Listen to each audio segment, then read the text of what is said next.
the tragic childhood that might justify Voldemort's actions.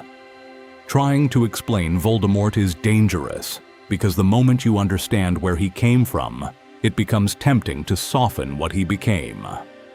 By the time the wizarding world knows him as Lord Voldemort, there is almost nothing left to defend. He murders, manipulates, builds a movement around blood purity, splits his soul through Horcruxes, targets children, takes over institutions, and turns fear into a political system. He is not simply a villain who made one terrible choice. He becomes a man who repeats cruelty until cruelty becomes his identity. But Harry Potter and the Half-Blood Prince does something important. It does not begin Voldemort's history with the Dark Mark, the Death Eaters, or the First War. It sends Harry and Dumbledore backward into memories, not to excuse him, but to study him. We see the Gaunt Shack near Little Hangleton. We see Merope Gaunt, abused by Marvolo and Morphin, trapped in a family that has nothing left except Slytherin's bloodline and violent pride. We see Tom Riddle Sr., the wealthy muggle she becomes obsessed with. We see the possibility of a love potion or magical coercion. And then we see the child born from that broken history. Tom Marvolo Riddle was born on December 31st, 1926, at Wool's Orphanage in London. His mother dies almost immediately after giving birth. His father is gone before he ever knows him. He grows up without a family name that means anything to him, without affection, without magical guidance, and without anyone who can explain why strange things happen around him. That does not make him innocent, but it does make him understandable. Before he becomes Voldemort, Tom Riddle is an abandoned child who learns that being different gives him power. This is not a defense of Voldemort. It is an autopsy of Tom Riddle. He was born from coercion, abandonment, and a dead mother. Before Tom Riddle ever chooses cruelty, his life begins inside someone else's cruelty. His origin is not built from ambition, prophecy, or destiny. It begins in the Gaunt Shack near Little Hangleton with a ruined pure-blood family that still clings to Salazar Slytherin's name while living in filth, violence, and humiliation. The Gaunts are one of the oldest magical families left in Britain, but by the time Dumbledore shows Harry their history, there is nothing grand about them. Marvolo Gaunt lives in a decaying house with his son Morphin and daughter Merope. He still speaks as if bloodline makes him superior, but his family has collapsed into poverty. They have Slytherin's locket, they have Marvolo's ring, they have Parseltongue, and a name that once mattered, then nothing else. Marvolo treats ancestry like proof that the world owes him respect, but inside his own house, he is vicious. He abuses Merope, insults her, and treats her as if she is barely worthy of being his daughter. Morphin is no better. He is violent, unstable, and openly cruel. When Bob Ogden from the Department of Magical Law Enforcement visits the shack, he sees exactly what kind of life Merope has been trapped inside. She is nervous, poorly dressed, frightened, and almost silent under the weight of her father and brother. Merope, then, becomes obsessed with Tom Riddle Sr., the handsome muggle who lives in the nearby manor. From her side of the village, he looks like everything her life is not: clean, wealthy, admired, free, and untouched by the ugliness of the Gaunts. Tom Riddle Sr. rides past the shack with Cecilia, the woman he is actually associated with, and Merope watches him from a distance. There is nothing healthy in that longing. It is not a relationship built on understanding, nor is it mutual affection. Merope wants escape, and Tom Riddle Sr. becomes the shape of that escape. He is not just a man to her. He is a doorway out of the shack, out of Marvolo's violence, out of Morphin's disgust, and out of a life where the only inheritance she has been given is shame disguised as pride. Then, Marvolo and Morphin are taken away. Morphin attacks Tom Riddle Sr. with magic, and Marvolo assaults Bob Ogden when Ogden tries to intervene. The Ministry becomes involved, and both gaunt men are sent to Azkaban. For the first time, Merope is alone. She is no longer under their immediate control. Her magic, which had seemed weak while she was being abused, begins to work better once they are gone. And this is where Tom Riddle's origin becomes morally dark before he is even conceived. Dumbledore believes Merope used a love potion on Tom Riddle Sr., though he also allows the possibility of the Imperious Curse. Either way, the meaning is clear. Tom Riddle Sr. did not freely choose her, and his will was likely compromised by magic. He left his family, married Merope, and lived with her because something unnatural was done to him. Voldemort is born from a union where love is already confused with possession. Merope, who has spent her whole life being controlled, uses control on someone else. She is tragic, but she also makes a terrible choice, and Tom Riddle Sr. eventually leaves. Dumbledore suggests Merope may have stopped giving him the love potion because she hoped he would truly love her by then, or because she could no longer bear to enslave him. Once the enchantment ends, he abandons her. He returns to Little Hangleton and tells people he had been hoodwinked. Merope is left pregnant, poor, and alone in London. This is the second wound in Voldemort's origin. His father disappears before he is born. His mother has no family left to protect her, no money, and no strength to keep going. She sells Slytherin's locket to Caractacus Burke for only 10 galleons, even though it is worth far more. That sale is one of the saddest details in her life because it shows how completely the Gaunt legacy has failed her. The object Marvolo treated as proof of greatness becomes something Merope trades away just to survive a little longer. Then, on December 31st, 1926, she arrives at Wool's orphanage. She gives birth to a son and names him Tom, after his father, Marvolo after her father, and Riddle after the man who abandoned her. Then, she dies about an hour later. Mrs. Cole later tells Dumbledore that Merope seemed to have no desire to live.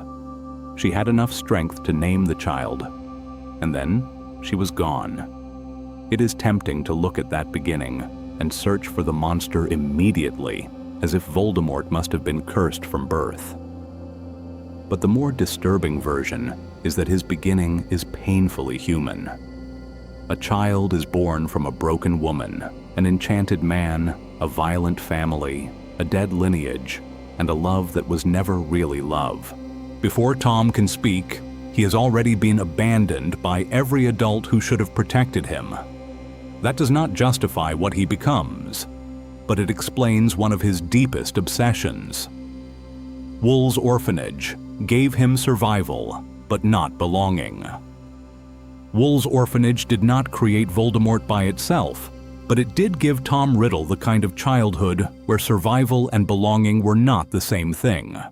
He was fed, he had a bed, he had a roof over his head, and he was not raised in the Gaunt shack, beaten by Marvolo, mocked by Morphin, or forced to live inside that decaying pure-blood ruin near Little Hangleton.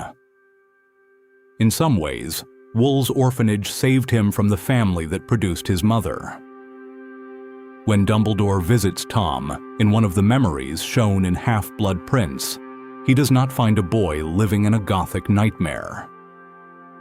Wool's orphanage is not described as a place of deliberate torture.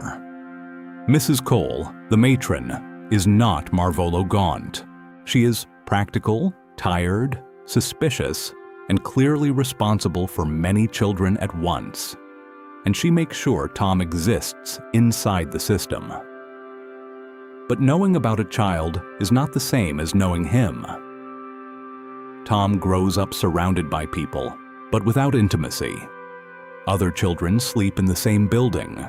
eat in the same rooms, follow the same routines, and live under the same institutional rules. But none of them are his family. He is one child among many, and because he has no parents, no visitors, and no story beyond a dying woman's last words, he has no private origin to hold on to. That absence becomes one of his first humiliations. Tom Riddle hates ordinary things that make him feel replaceable. Even his name bothers him. When Dumbledore tells him that his name is Tom, after his father, Tom reacts with disgust because Tom is a common name. He wanted to be different. He wants proof that he is not one more unwanted orphan in a London institution. That reaction comes from a child who has nothing unique except the strange things he can do. Before Tom knows the word wizard, he already knows he has abilities other children do not. He can move things without touching them. He can make animals do what he wants. He can make bad things happen to people who annoy him. In another child, unexplained magic might produce fear or confusion. In Tom, it produces control. Harry, before Hogwarts, also experiences accidental magic. His hair grows back after Petunia cuts it badly. He ends up on the school roof while escaping Dudley's gang. The glass vanishes at the zoo, freeing the boa constrictor. But Harry does not understand those events as a system he can use to rule people around him. Tom does. By the time Dumbledore arrives, Tom has already learned that his difference can be weaponized. Mrs. Cole gives Dumbledore examples. There is Billy Stubbs's rabbit, which is found hanging from the rafters after Billy and Tom have argued. There is the trip to the seaside cave, where Tom takes Amy Benson and Dennis Bishop somewhere during an orphanage outing. Mrs. Cole does not know exactly what happened inside that cave, but she knows they came back changed.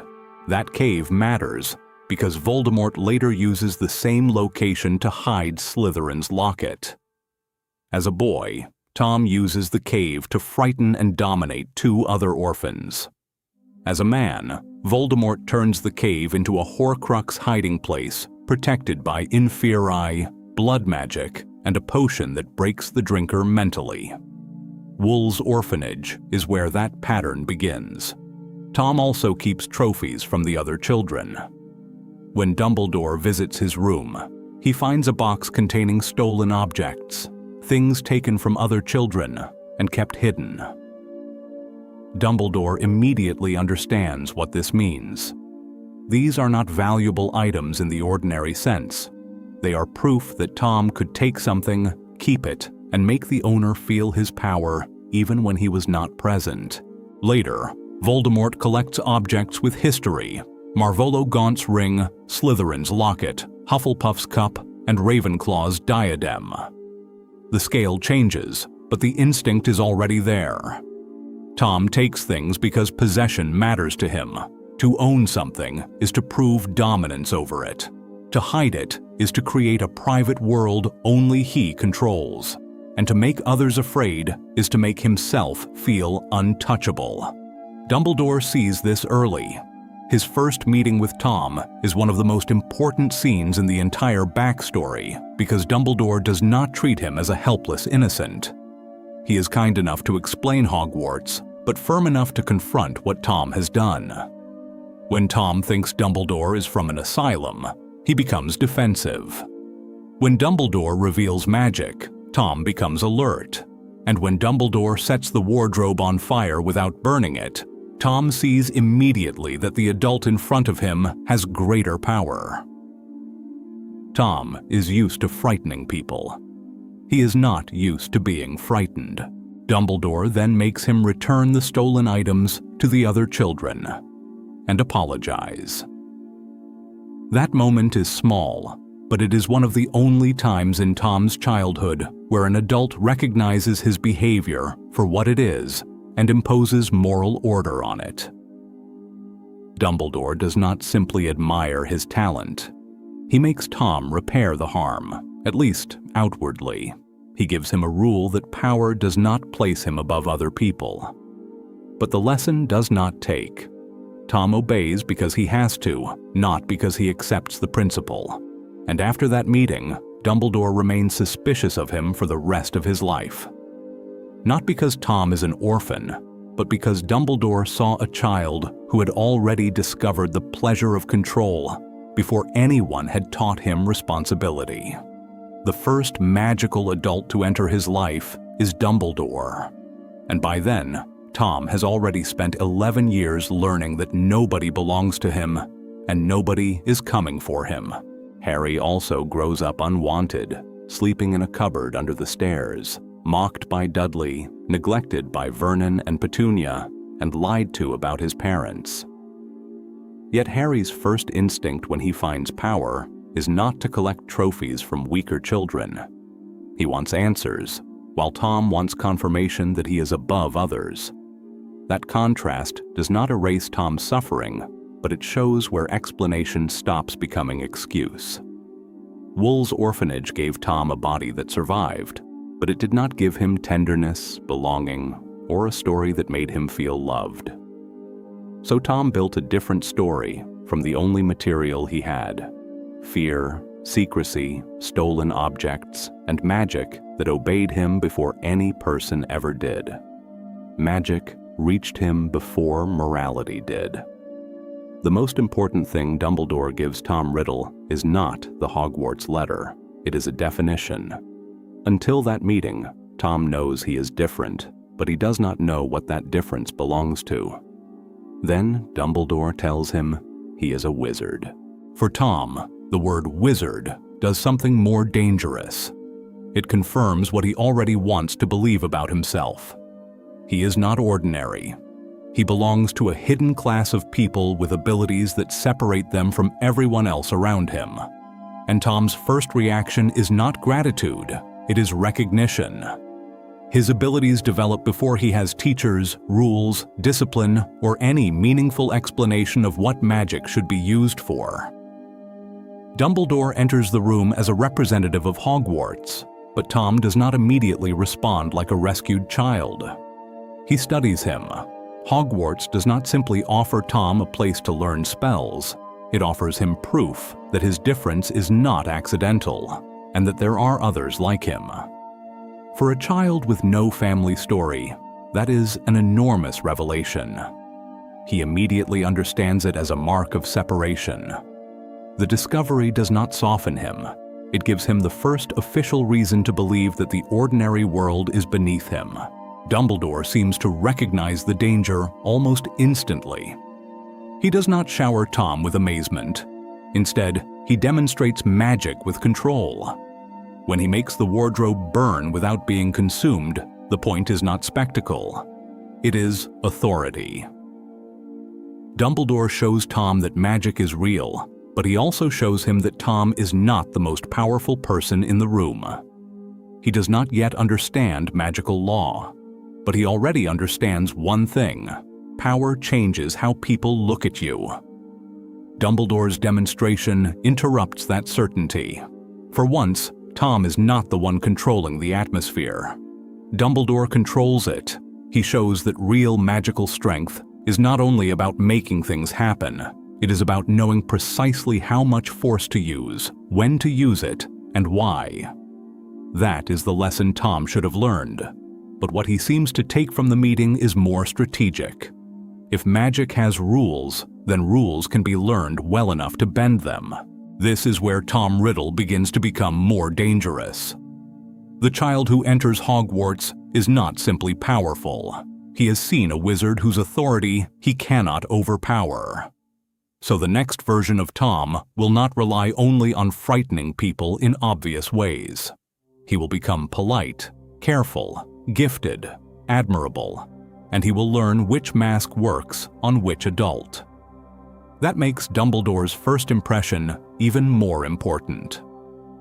Dumbledore is one of the only people who sees Tom before the mask is perfected. Later teachers will praise him, Slughorn will collect him, other students will follow him. But Dumbledore sees the orphanage room, the cold pride, the quick suspicion, and the way Tom reacts to the discovery of magic, as if it confirms his private superiority. A magical child raised with no magical guidance is being formed in confusion before he ever receives instruction. But once instruction arrives, Tom's response reveals him. He wants magic because it proves he is separate from ordinary people. Hogwarts could have taught Tom restraint, and it could have given him a home. But by the time he arrives, magic has already become the one thing he trusts more than people. Magic reaches him before morality. Not because no one ever tries to correct him, but because the emotional meaning of magic is already set before correction begins. Hogwarts gave him a home, but also gave him a mask. Hogwarts is the first place that gives Tom Riddle a future. Before Hogwarts, Tom has no family structure, but once he enters the castle in 1938, everything changes. Hogwarts does not just educate him, it gives him a stage. He is sorted into Slytherin. It gives him an identity connected to ambition, old wizarding families, Parseltongue, and Salazar Slytherin himself. For an 11-year-old with no stable family history, Slytherin becomes useful almost immediately.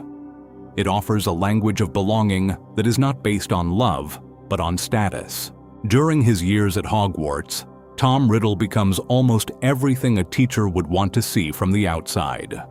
He is handsome, polite, intelligent, controlled, and unusually gifted. He earns strong marks, learns quickly, and knows how to speak to adults. Horace Slughorn, who teaches potions and serves as head of Slytherin House, becomes especially fond of him. Slughorn likes talented students with promising futures, and Tom knows how to make himself look like exactly that kind of student. This is the beginning of Tom's most useful performance. He does not arrive at Hogwarts and openly behave like the frightening boy Dumbledore once met. He learns presentation. Slughorn later remembers him as one of his most brilliant students, the kind of boy who belonged in the Slug Club and seemed destined for greatness. But Dumbledore is different. At this stage, Dumbledore is not headmaster. He is the Transfiguration Professor. Armando Dippet is the headmaster of Hogwarts during Tom's student years. So Dumbledore cannot simply define Tom's reputation for the whole school. He can watch him, suspect him, and keep his distance, but he is not the final institutional voice. Other teachers see the polished student. Dumbledore remembers the boy from the orphanage. That split becomes one of Tom's advantages. To most of Hogwarts, Tom is a success story. To Dumbledore, he is a warning sign. Tom also begins gathering people around him. Dumbledore later describes the group as a mixture of the weak seeking protection, the ambitious seeking shared glory, and the cruel looking for a leader who gave them permission. The names connected to that early circle matter because several of them echo into the Death Eater movement later. Avery, Lestrange, Mulciber, Rosier, and others from old or influential wizarding families. Hogwarts gives Tom access to boys who will admire him, fear him, and eventually serve him. He does not build a circle based on loyalty in the healthy sense. He builds hierarchy. The future Death Eater structure begins in miniature at school. Pure blood names, secrecy, admiration for power, and moral cowardice disguised as loyalty. Then, during the 1942 to 1943 school year, Tom finds the Chamber of Secrets. This is the moment where Hogwarts stops being only a home and becomes a weapon. The chamber was created by Salazar Slytherin, hidden beneath the school, and sealed from ordinary access. Its monster is a basilisk, a giant serpent capable of killing through direct eye contact and petrifying victims through indirect sight. Tom's ability to speak Parseltongue allows him to access Slytherin's hidden legacy in a way no ordinary student can, and the attacks begin. Students are threatened inside the castle itself. The target is clear: Muggle-born students. Tom is still a student, but he is already acting through the logic that will define Voldemort later. Blood status, fear, hidden control, and the use of an older myth to justify present cruelty. Myrtle Warren is the student who dies. She is a Ravenclaw girl, later known as Moaning Myrtle, and she is killed when she sees the basilisk. Her death is one of the central facts of Tom Riddle's school years because it marks the line between dark curiosity and murder. Tom is no longer only hiding cruelty or collecting influence. A student is dead inside Hogwarts because he opened the chamber and unleashed the monster. But Tom does not confess. Instead, he redirects blame. Rubeus Hagrid, a third-year Gryffindor student at the time, becomes the scapegoat. Hagrid has been keeping Aragog, an Acromantula, inside the school. That secret gives Tom exactly what he needs: a frightening creature, an already suspicious situation, and a student easier to accuse than himself. Tom frames Hagrid, and the school accepts the explanation. Hagrid is expelled, and his wand is broken. Aragog is believed to be the monster responsible, even though Acromantulas do not kill through a lethal stare, and the attacks do not match the creature. Tom is rewarded. He receives an award for special services to the school. That detail may be one of the most bitter facts in his entire backstory. The boy who opened the chamber is honored for helping close the case. That is the power of Tom's mask. He does not merely escape punishment. He turns the crime into evidence of his own virtue. And Hogwarts helps him do it. The school wants the attack solved, and students and parents are afraid. Tom understands the institution well enough to give it a story it is willing to accept. That is why his Hogwarts years are tragic in a different way from his childhood. The school could have been the place where Tom learned attachment, responsibility, and restraint. Instead, he learns that brilliance can hide violence. After graduation, Tom's attachment to Hogwarts remains obvious. He asks Headmaster Dippet for the Defense Against the Dark Arts position, but Dippet refuses because Tom is too young and tells him to return after gaining more experience. Years later, Tom asks again, this time when Dumbledore is headmaster. He is refused again. After that second refusal, no Defense Against the Dark Arts teacher lasts more than 1 year in the post, a curse widely connected to Voldemort's rejection. It shows that Hogwarts was never just a school to him. It was the first place where he felt powerful, admired, and historically significant. He wanted to belong to it, then possess it, then punish it when it would not give him what he wanted. So Hogwarts did give Tom Riddle a home, but it gave him proof that if the mask was perfect enough, people would hand power to the monster underneath. His bloodline discovery turned shame into supremacy. Tom Riddle's blood purity obsession is not clean ideology. It is self-erasure. That is one of the most important contradictions in Voldemort's entire life. He builds a movement that worships pure blood ancestry, despises Muggles, and treats Muggle-born witches and wizards as thieves of magic. But Voldemort himself is not pure blood. He is the son of Merope Gaunt, a witch from a ruined old magical line, and Tom Riddle Sr., a wealthy Muggle from Little Hangleton. That fact does not weaken his hatred. It explains why the hatred becomes so violent. At Hogwarts, Tom begins searching for his family history. He knows almost nothing reliable about his parents, but he has one assumption that reveals the way his mind already works. He wants his father to have been the magical parent. The reason is not sentimental. He cannot imagine that his dead mother, who left him nothing and died in an orphanage, was the source of his power. To Tom, weakness and magic should not belong in the same person, so he searches Hogwarts records for the name Tom Riddle, but he finds nothing. That absence forces the conclusion he does not want. His father was not a wizard, and the ordinary name he carries comes from a muggle, while the magical blood he values comes from the mother he has already judged as weak. That discovery creates a private humiliation. This is where Tom's obsession with ancestry becomes personal before it becomes political. He needs a version of his family history that does not make him feel small. The Gaunt line gives him that.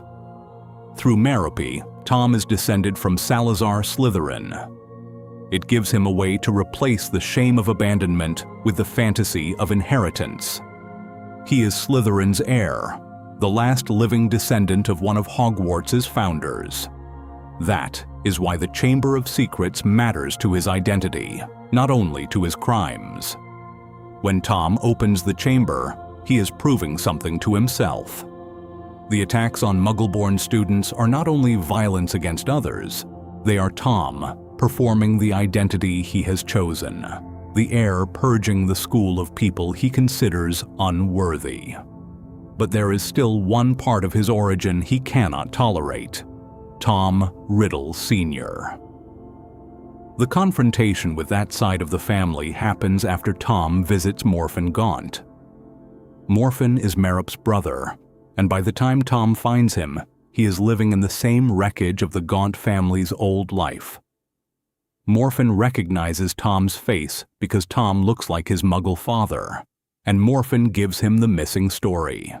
He tells Tom that Merope had loved the Muggle from the big house and that Tom Riddle Sr. left her. For Voldemort, this is not only family information, it is an insult handed to him by the last living relative who can connect both sides of his origin. Morphin confirms the thing Tom despises most. The father who gave him his name was a Muggle who abandoned his witch mother. And Tom's response is murder. He goes to the Riddle house and kills Tom Riddle Sr. along with his parents, Thomas and Mary Riddle. The 3 Muggle deaths shock little Hangleton because the bodies show no obvious physical injury. The Muggle authorities suspect Frank Bryce, the Riddle's gardener, but they cannot prove how the murders were committed. In the magical world, the crime is hidden another way. Tom returns to Morphin, steals Marvolo Gaunt's ring, and alters Morphin's memory so that Morphin believes he killed the Riddles himself. Morphin confesses, and he is sent to Azkaban and dies there. That sequence shows exactly what Tom has become by this point. He does not simply kill his father in rage and flee. He eliminates 3 members of the Riddle family, steals a magical heirloom, implants a false confession into Morphin's mind, and lets the last known Gaunt take the punishment. Marvolo's ring then becomes one of his Horcruxes. Tom uses the murder of his Muggle father and grandparents to help create immortality inside a relic from his mother's side. The ring carries the Gaunt claim to ancient ancestry. The stone inside it is also the Resurrection Stone, though Tom does not value it as a deathly hallow in the way Dumbledore later does. To Tom, the ring's importance lies in blood, inheritance, and possession, and he turns it into a container for his soul. Pure blood supremacy becomes the costume he wears to hide the fact that he is half of what he claims to despise. This is why his ideology is so hypocritical and so effective. Many Death Eaters come from old pure-blood families. They can tell themselves Voldemort represents their world, but the man leading them is a half-blood who has turned his own shame into a weapon. He understands pure-blood pride because he studied it, wanted it, and used it to cover the wound of being Tom Riddle's son. Even the name Lord Voldemort fits this pattern. Tom Marvolo Riddle is the name his mother gives him, built from his father's first name, his grandfather's name, and the Riddle surname. It ties him to every part of his origin: Muggle father, abusive magical grandfather, dead mother, orphaned child. By rearranging those letters into "I am Lord Voldemort," he does not simply invent a villain name. He performs a rejection of the name he was given and turns biography into branding. Voldemort does not hate Muggles from a distance. He hates them through the face of his father. He builds a movement that punishes other people for the blood conflict inside himself. Childhood explains the wound, but the Horcruxes prove the choice. The clearest evidence against excusing Voldemort is not the killing curse. It is the Horcrux. A killing curse can be cast in rage, and a murder can happen in a single terrible moment. But a Horcrux requires something colder than impulse. It requires knowledge, preparation, murder, concealment, and the willingness to treat the soul as material that can be cut apart and stored. That is why Horcruxes matter so much to Tom Riddle's childhood. They show exactly where explanation stops. Everything before this point helps explain the wound. It creates a boy terrified of weakness, dependence, and death. But the Horcruxes show what Tom decides to do with that fear. He does not only want to survive it, he wants to engineer a world where he never has to feel vulnerable again. The key memory is the conversation with Horace Slughorn. At Hogwarts, Tom approaches Slughorn not as a frightened boy asking about death, but as a brilliant student carefully fishing for forbidden information. He is inside the safe structure of school life, speaking to a teacher who likes him, surrounded by the social advantage he has learned to use. And he asks about Horcruxes, then pushes the question further. He asks what would happen if someone made more than one. Slughorn is horrified enough by the idea that he tries to shut the topic down, but Tom has already revealed the scale of his thinking. His fear of death may come from abandonment, but the plan to split the soul into pieces is not an emotional accident. It is an intellectual project, and Tom takes fear and turns it into design. And the number 7 becomes part of that design. Tom is drawn to 7 because it is considered the most powerfully magical number. He wants a 7-part soul because he wants immortality to look perfect, symbolic, and controlled. Even his fear of death has to be organized into a structure that flatters his ego. The objects he chooses prove the same thing. His diary is not random parchment. It preserves the memory of Tom Riddle at Hogwarts and becomes a weapon meant to reopen the Chamber of Secrets. Marvolo Gaunt's ring connects him to Slytherin's bloodline. Slytherin's locket gives him a founder relic that matches the ancestry he claims. Hufflepuff's cup and Ravenclaw's diadem extend the pattern across Hogwarts history, and Nagini becomes a living container tied directly to his restored body and later power. Voldemort does not want immortality alone. He wants immortality stored inside objects that prove his importance. Even Harry, the accidental Horcrux, exposes the limit of Voldemort's control. On October 31st, 1981, at Godric's Hollow, Voldemort tries to kill a child and instead loses his body when the curse rebounds. A fragment of his soul attaches to Harry, not because Voldemort planned it, but because his soul has already been made unstable by repeated splitting. The method of destruction also shows how unnatural Horcruxes are. They cannot simply be broken. The diary must be pierced with basilisk venom. The ring is destroyed by the sword of Gryffindor after the sword has absorbed that venom. The locket is opened with Parseltongue and struck by the same sword. The cup is destroyed by Hermione with a basilisk fang taken from the Chamber of Secrets. The diadem is consumed by Fiendfire in the Room of Requirement, and Nagini is killed by Neville Longbottom with the sword of Gryffindor during the Battle of Hogwarts. Each destruction requires a force strong enough to damage the container beyond magical repair. This is why the title's question has to be answered carefully. Voldemort's childhood might explain his actions, and it might explain why he wants a name larger than Tom, a bloodline larger than the Riddles, and a future where no one can abandon him because no one is allowed close enough to matter. But the Horcruxes prove that he does not merely suffer from those fears. He uses them as instructions. That is the final line between tragedy and justification. A tragic childhood can make Tom Riddle understandable, but Horcruxes are not wounds. They are decisions. By the time Tom Riddle becomes Lord Voldemort, he is no longer only the abandoned child of Wool's orphanage. He is the person who looked at his damaged soul and decided the answer was to damage it further. So does Voldemort's childhood justify what he became? The answer is no, but it does explain why the shape of his evil is so specific. Tom Riddle was not simply a boy who wanted power because power looked impressive. He was born from coercion, abandonment, and a family already rotting under its own obsession with blood. Almost every wound in his early life pointed him toward the choices he eventually made, and Horcruxes gave him the final answer to the fear underneath everything. If death could take everyone else, he would make himself impossible to take. But Harry Potter gives us the contrast that Voldemort never survives.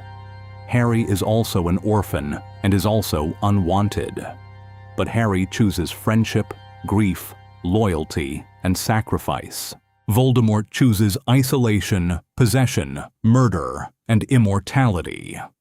That is why understanding Tom Riddle does not forgive Lord Voldemort, because the monster was not born fully formed.